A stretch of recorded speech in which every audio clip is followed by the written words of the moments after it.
If there's a procedure involved, they'll do what's called a sham procedure, which is meaning it's not a procedure at all. It just mimics doing something. And even the idea of mimicking giving some sort of therapy will show improvement. Dr. Jonathan Bakhtari.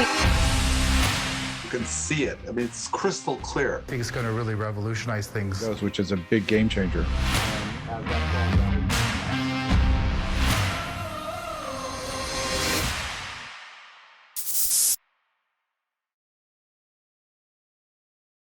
Hi, welcome to another episode of Bakhtari MD.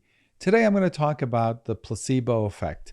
And by placebo effect, I mean what happens when you take something that may or may not actually be effective, but you feel better anyway. I think it's been shown many times over that, just the thought of taking something that might make you better or is supposed to make you better can often have a dramatic effect. You can give a sugar pill to 100 people with almost any sorts of ailment, and up to 25% will feel significantly better and say the sugar pill worked if they don't know that it's a sugar pill, but if they're told that it's a ingredient specifically made to deal with that ailment. And so you have to understand that when you're not feeling well or you have, a minor injury or something going on, two things you have to keep in mind. First of all, most minor stuff is self-limiting. What does self-limiting mean? It's going to go away anyway.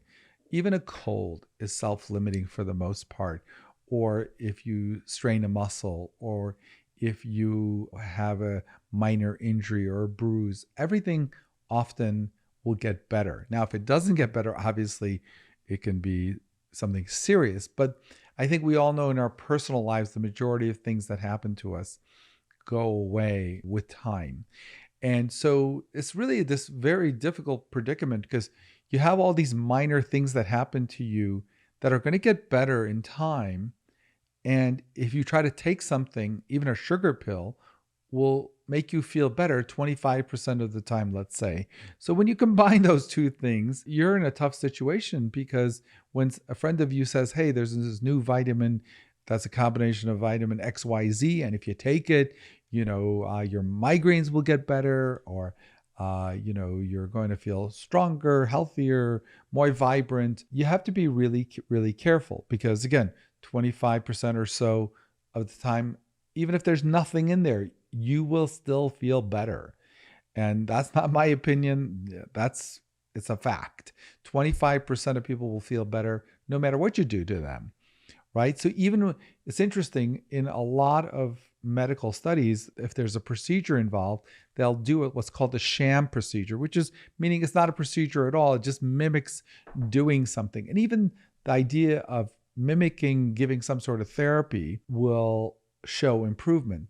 And this is why, certain modalities of therapies that come along here and there, you often see great patient satisfaction because, if 25, 30% of people get better because of the placebo effect, and if another percentage of them get better because the thing is self-limiting, it was going to get better anyway. So when you combine those two, you can see how some things that are truly not effective can make you feel like you're onto something. I'm sure we've all met people, or even ourselves, who say, oh yeah, you know what, ever since I started taking this, over-the-counter XYZ thing, I've noticed not getting as much headaches, or I'm feeling stronger, or I'm feeling more vibrant, or whatever. You got to be really careful. Now, obviously, there are things you can do in life like get more sleep, exercise, and you will definitely feel better. But in terms of actually getting rid of a medical ailment by taking something that is essentially not been shown to work for that in true double-blind and randomized studies is pretty much a roll of the dice. Now,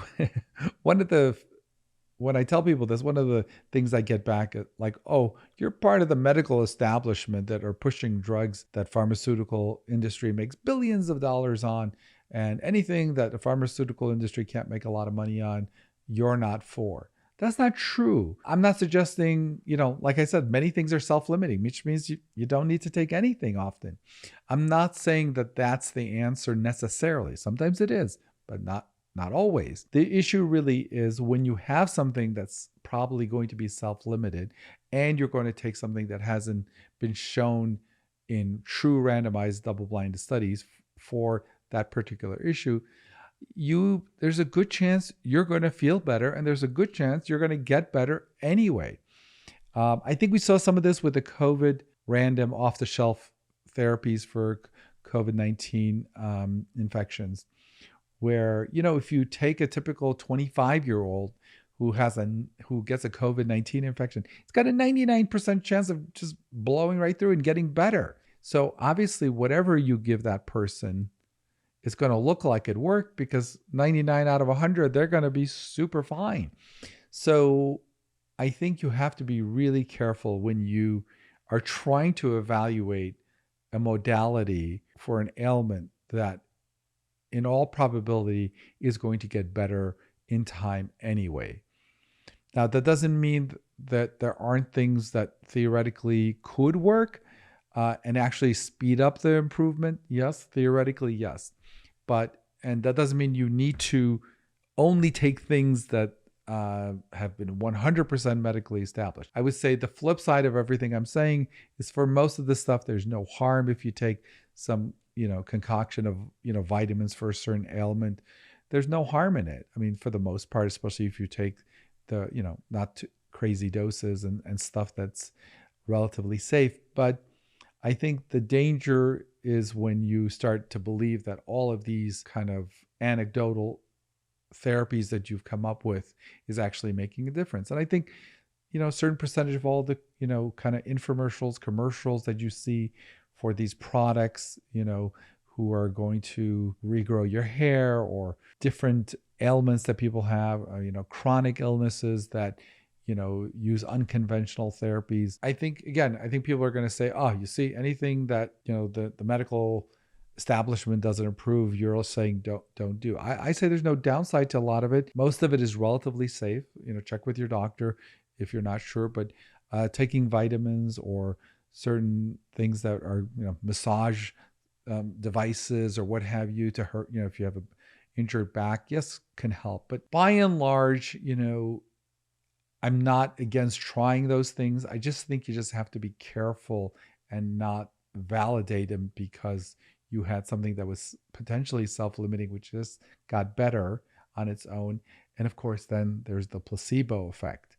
So before you criticize me for saying, hey, you should only take pharmaceuticals that drug companies make a lot of money on, I say not. I mean, if it's self-limiting, just taking often just some Tylenol or Motrin for pains or minor back pain or something, you don't have to take really pharmaceuticals. But again, if you're not sure, or if you have any ailments that you really is weird or not sure, you should see your doctor anyway and go over these with your doctor. And I think, if it is something self-limiting, you're going to get that reassurance from seeing your primary care doctor. So I think if you're concerned about something and you're wondering, what's the right course of action, if you're wondering if this is something super serious or if it's self-limiting, see your primary care doctor, have them do a thorough exam and any necessary tests. But to take matters in your own hand and come up with some over-the-counter strategy often is not very productive, because one, you might get better anyway, and two, you may get the placebo effect. So I think these are things to think about. But let me just reiterate: if you're at all concerned, please see your primary care doctor with the understanding that you shouldn't try to self-medicate or self-therapy yourself into a resolution. If it's something more serious, your doctor really needs to see you. If it's self-limiting, it's going to get better pretty quickly. But when in doubt, see your primary care doctor. Thank you for watching. Make sure you comment, like, and subscribe. Also, if you have more questions about this topic or you want me to cover any other topics, please leave it in the comments section below. You can also check out my website, BakhtarIMD.com, for more healthcare content like this. As always, be well and thank you.